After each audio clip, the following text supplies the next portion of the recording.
Hi, this is Gen 24's painting table. Today I'll be going over basic airbrush.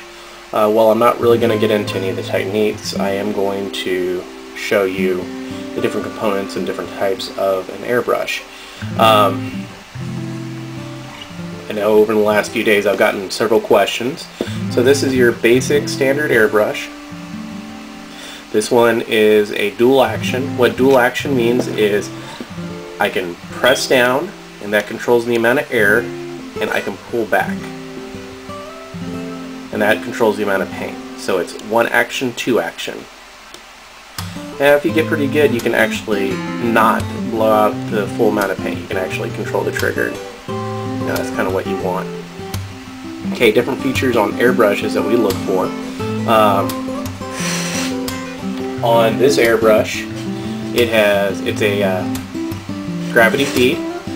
The paint is put in here, and gravity pulls it into the mixing chamber, which is right here.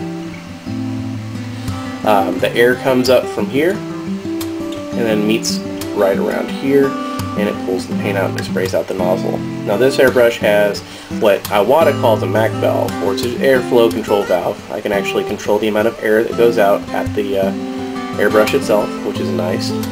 This one also has a cutaway, so I can pull back, and it automatically pulls the needle back to clear any type of obstructions from the needle. I have a pistol grip air dryer. This is the second air dryer in line from this airbrush. As much as I airbrush, I do pull a lot of moisture, so I have a second one. If I start pulling moisture in here, I know it's time to stop, empty the lines out, empty the tank out. This one also has an adjustment, a little adjustment knob. If you screw this one in, if you screw it in, what happens is it will screw into right there, and it'll control how far you can actually pull the needle back. So it's really nice if you're wanting to, if you found that sweet spot and you want to keep it, or you don't want to accidentally twitch your finger wrong and spray out way too much. So this one is a Masters G42. It's only available at the Airbrush Store Depot. So it's not a bad brush. It costs about 40 bucks. Basic parts of an airbrush: you have the handle right here. You have the needle for the airbrush right here.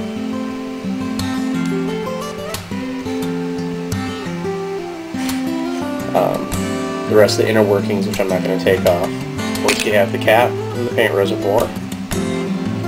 Don't let your brush get this bad. I need to clean it.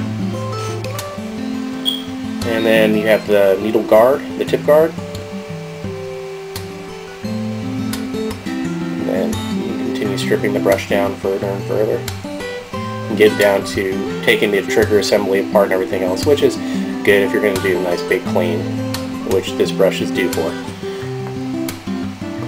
One thing, whenever you're putting the needle in, this is the most delicate portion of the thing. I'm going to be very careful when you're sliding it in. Make sure the tip does not get hung.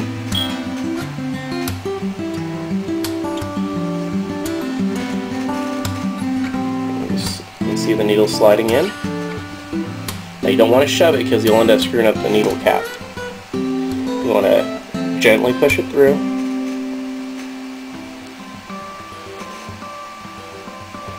Then you're going to see it pop out at the very tip.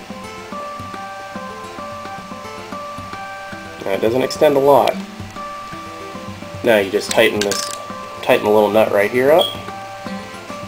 That actually causes it to pinch down and hold on the needle, and you just put the end cap back on. You can leave the needle guard off, but you have to be very careful.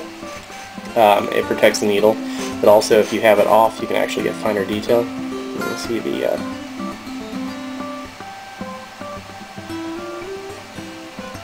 needle action. Okay, now this is one of 3 airbrushes that I have. This is my finest tipped. It's a 0.2 millimeter fine detail brush. The other airbrush I have is a double bist dagger. It has its own little perks and everything else. It's a great airbrush. Really, it's the most expensive airbrush that I own. And as you see, it doesn't have the Mack Valve. Now it does have interchangeable paint caps. Take the paint cap off. You actually get different sizes, or you can just leave it off and drop paint straight into there. Get the needle guard with the needle. You also have the adjuster cap like the other one does, and the cutaway to pull on it to clear blockages.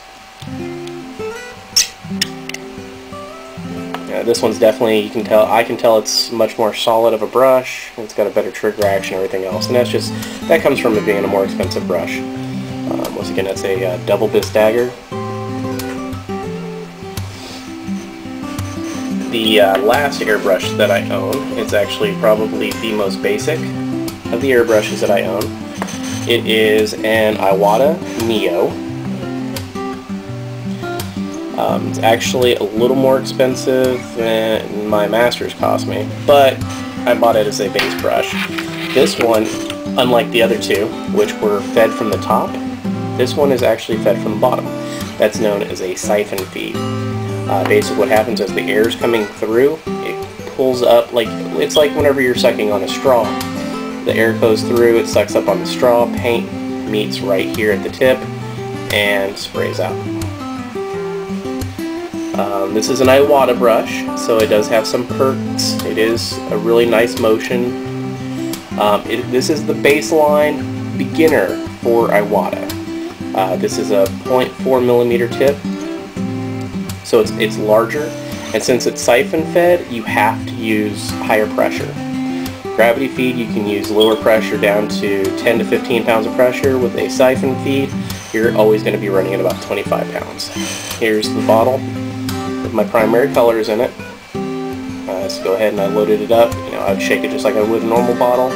I'd slide it in as so, and off I'd go.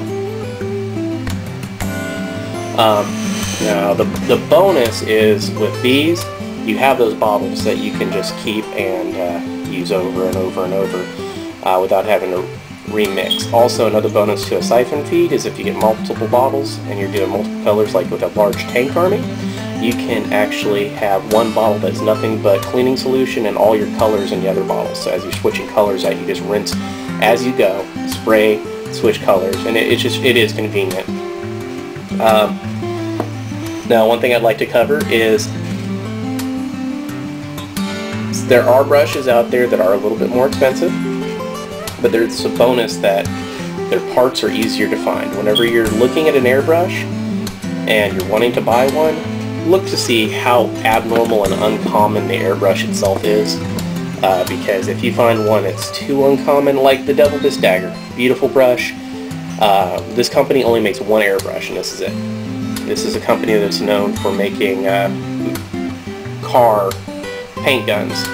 So finding its needles and replacement parts, because eventually you'll ding your needle, finding replacement parts can be a pain in the butt. It's not like running down to Hobby Lobby and picking it up, a new needle like you would with a Posh airbrush or an Iwata Highline or one of their performance lines.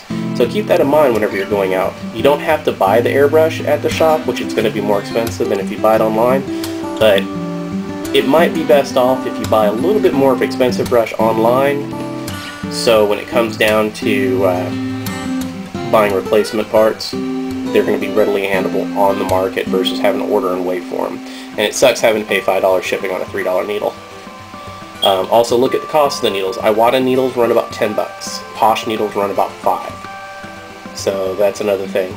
Also, some airbrushes have it where you can switch out the needle and the head assembly and actually increase the needle size. Posh has those, some of the Iwata has those, some of the Thayer and Chandlers have those. So that's another feature you can look at as well, because it's just helpful. Well, this is my beginner's guide to the basic functions of an airbrush.